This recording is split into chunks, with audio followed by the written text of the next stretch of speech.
boiling point is directly proportional to external pressure. When external pressure is increased, then we will have to supply more heat to a liquid to boil it. And when the external pressure is decreased, in order to make the vapor pressure equal to the external pressure, lesser amount of the heat will be required.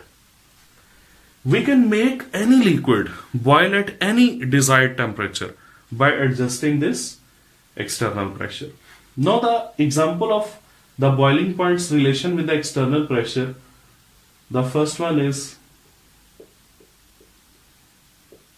pressure cooker. Pressure cooker is a sealed container from which the vapors of the liquid cannot escape. Suppose that water is present in the pressure cooker and meat is being cooked in it. So that pressure cooker is a sealed container. No water vapors are allowed to move out of it. So the pressure on the water, that will be very high due to presence of air and its own vapors, due to which the boiling point of water increases in the pressure cooker. And when the boiling point increases, then the meat which is being cooked in that water, it will get more heat as compared to the normal conditions. So that meat is cooked fastly as well as that is cooked in a very well refined manner. What is the principle of pressure cooker then? The principle is to increase boiling point of water. And when the boiling point will be increased, then anything can be cooked easily and rapidly. The second application of the boiling point's relation with the external pressure is vacuum distillation. I think you have an idea of the distillation, fractional distillation process especially, where the components of a mixer are separated on the basis of their respective boiling points. Now vacuum distillation is the distillation process, vacuum mean which is carried out at low pressure. So the distillation process which is carried out at relatively low pressure, that is called as the vacuum distillation. Now there are certain advantages of the vacuum distillation. First one,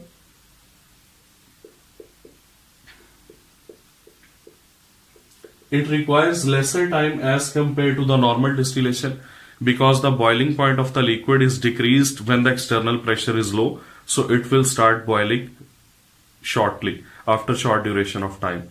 Then you can say that lesser time will be required. Even when the boiling point is decreased, liquid will boil earlier, so lesser fuel will be required, and both these things, they will make the process economical. The process will become economical. Next, a very important advantage is that through vacuum distillation we can separate those liquids which are heat sensitive, and there, if we want to separate them at their normal boiling point, then they will be decomposed. One of the example of that heat sensitive liquid is glycerine.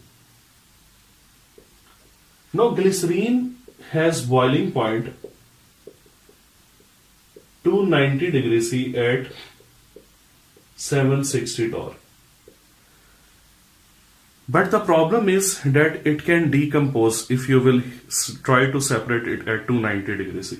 So the external pressure is lowered, and instead of 760 torr, the external pressure is decreased to 50 torr. And when the external pressure is decreased to 50 torr, then the boiling point of glycerine becomes 210 degrees C.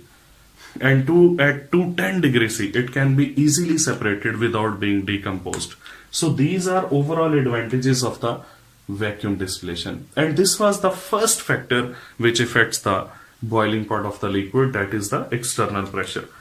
Now let us make a table that water can be made to boil at any desired temperature by adjusting the external pressure. And this table will be very important conceptually and from the examination point of view.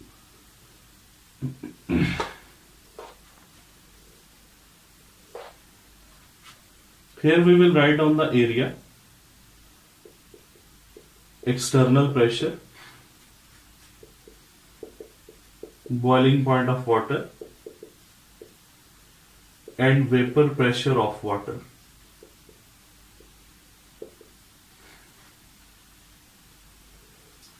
The external pressure will be taken in torr, boiling point will be taken in degree centigrade, and vapor pressure will be also in torr.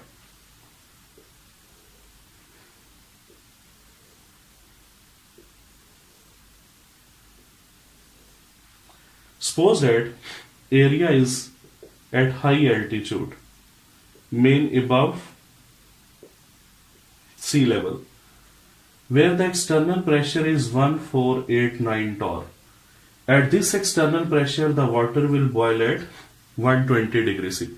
So, at 120 degrees C, water is boiling. What should be the vapor pressure of water? That will also be equal to 1489 torr. Because external pressure and vapor pressure will be equal, then the water will boil at 120 degrees C. So, the MCQ may be asked from you that at 120 degrees C, what is the vapor pressure of the water in torr? That will be 1489. Similarly,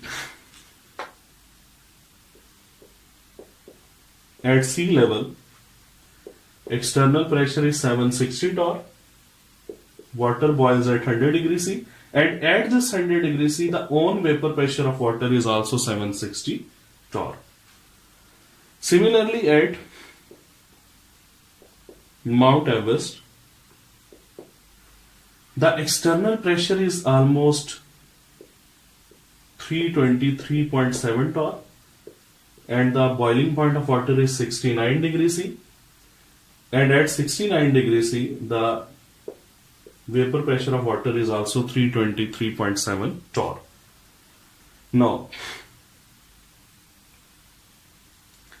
at very low pressure, suppose that you have kept the pressure very low, and that is almost, the value should be 23.7. So at 23.7 torr, if the external pressure is decreased to such a low value, the water can be made to boil at the room temperature even. And at the room temperature, at this stage, the vapor pressure of water will be 23.7 torr. So you can see that as the external pressure is increased, the boiling point increases, and as the external pressure is decreasing, the boiling point is also decreasing. So you are decreasing the external pressure, the boiling point is also decreasing. And these values are very important to understand. Even the water can be made to boil at 0 degrees C if the external pressure is 4.5 torr. If you decrease the external pressure to 4.5 torr, 0 degrees C will be the boiling point of the water.